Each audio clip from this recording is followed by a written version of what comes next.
ඔයත් මෙහෙම කෙනෙක්ද කියලා බලන්න.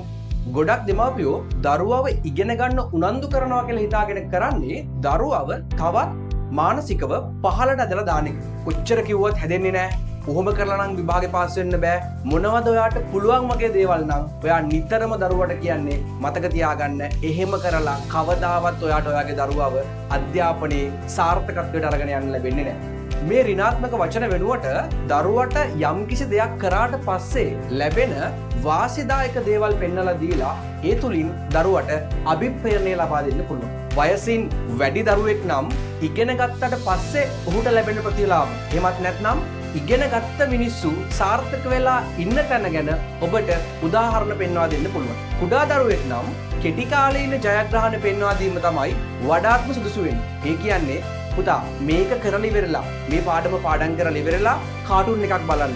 මේ පාඩම් කරලා ඉවර වෙලා ටිකක් සෙල්ලම් කරන්න වගේ ඉතා ඉක්මනින් ලැබෙන ප්‍රතිලාභ පෙන්වා දීමෙන් ඔවුන්ට අභිප්‍රේරණයක් ලබා දෙන්න පුළුවන්.